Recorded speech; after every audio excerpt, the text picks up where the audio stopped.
Manx Radio's 1 to 3, tended by Ramsey Garden Centre. But we are now going to be talking all about a brand new adaptation of Les Mis. Carl, I'm not going to try and say it again. Every time I try and say it, I think you've sort of got to say it in a French accent for it to work, haven't you? Les Miserables. Les Miserables. Les Miserables. I don't know. I just speak it normally. We have spent quite a bit of rehearsals trying to get everyone to say Monsieur rather than Monsieur, the true franglais. Franglais, I love it. Carl and John are with us from Parker and Snell, talking all about this new production. I say new production because, Carl, I mean, this is not the musical, first of all. Let's get that out there. This is not the musical because, of course, it didn't start as a musical. But you're doing something very new with it again. Just tell us a bit of the backstory of this. Yeah, so obviously, basically, the Les Mis was written as a novel in 1862 by Victor Hugo. And then it became, the very first time it became a drama was 1863, a year later, when his son Charles Hugo turned it into the first stage adaptation.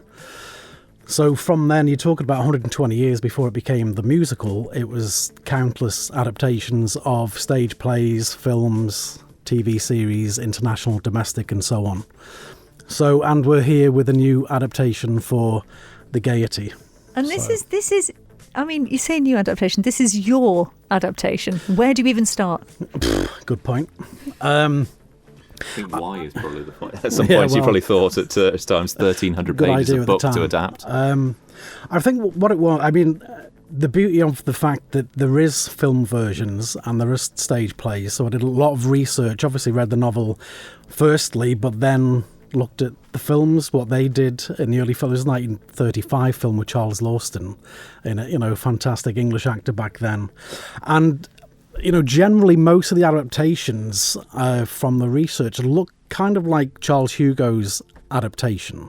So the musical version is virtually the same as the drama versions in terms of what scenes they've selected and how they've got the spine of the story and so on. So with this, because what I try to do is obviously you could do Les Mis over 6 hours. It's because it's such an epic, part 1, part 2. But I thought, well, ideally it'd be best to try and get it under 2 hours. I think 2 hours, 2 hours, 10 minutes. So it's not people are sat there for 3 hours. So I've been very selective in terms of the research I've done. What are the best bits of Les Mis? What are the best bits of each adaptation? And thought, okay, I'll put those scenes together in order.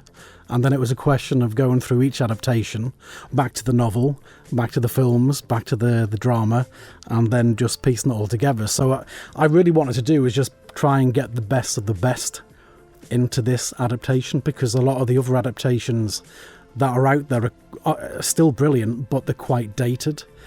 And a lot of the inspiration I got for this adaptation was from the BBC, and it was the BBC version that was released in 2018.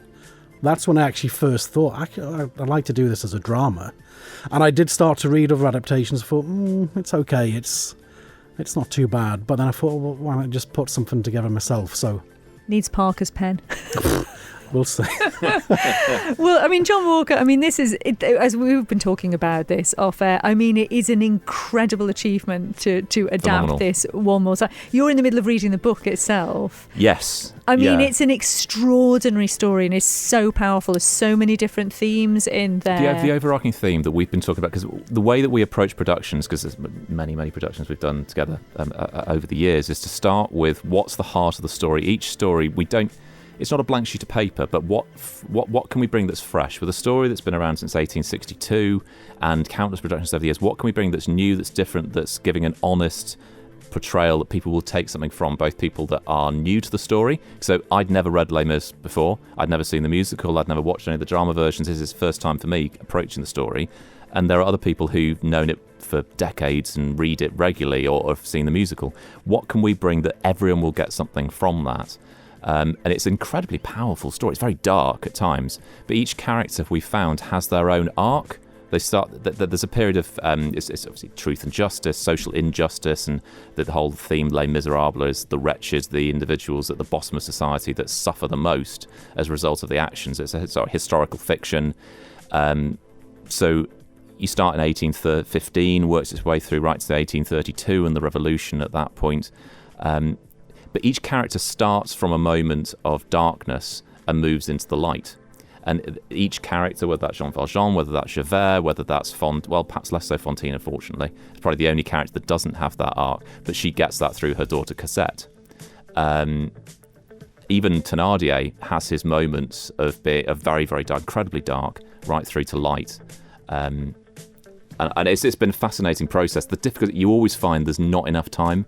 You could spend so much time discussing it, working through it. It's 1,300 pages, the book. There's whole sections of the story we have to put to one side. But as Carl said, it's getting the best bits and the bits that we feel are the truest sense of the story that we can portray. I would think as well, Carl, that for people who are fans who've only seen the musical or the film, what a brilliant way for them to experience these characters' journeys in more depth and more detail. And because you do fall in love with the characters, mainly because it's such emotional journeys that each of them go on, you really get attached to them, don't you? So to actually have the opportunity to learn more about them in this way, brilliant experience. Yeah, because I actually think that if you watch the stage play, I mean, some people may have seen the BBC drama, and that for me enriched what I've seen from the musical, because the musical is obviously sung from start to finish, and likewise with this play version, it's episodic in nature, the same as the musical.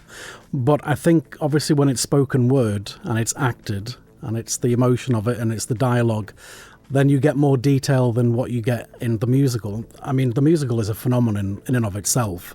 I know someone said to me the other day, "Is it going to be as good as the musical?" And I said, "Well, I mean, for me personally, I think it's the wrong question to ask, because the musical is such a phenomenon. Nothing's going to touch that. But it's to do with what a drama can actually bring on stage in the spoken word of it." And as I've said in our marketing of the show, that if you like the story and you like the characters, you like the events and the circumstances that they all go through, then this is a way of experiencing it in a different medium, and that's all it is. And I would preface this now that if you only know the musical, if you only like the musical and you only want the music, then this is not a show for you. But obviously if you're on the other side, because a lot of people I've spoken to have said, "Oh, they love the novel, love the story," so maybe, I mean, because even Liam Neeson did a film in 98, I think it came out. Geoffrey Rush played Javert. And some people have referenced other adaptations that they have seen, and they said love to see it. But there are people, and I completely understand that. So I only want the musical. I couldn't possibly watch a drama of Les Mis without the music, and I completely understand that. And that's why we've obviously been completely transparent and open as much as possible. This has got no Les Mis music whatsoever. This is the drama. Well, stay there. We're going to have another chat with the guys in just a few moments. But if you've got any questions for them, 166. What do you believe in? What do you believe in? It is Rag and Bowman here on Manx Radio. We're chatting to John and Carl from Parker and Snell all about next week's production of Les Miserables, the drama, not the musical, the drama. John, we were just chatting off air then. There are a lot of people involved in this production, aren't there? Is it?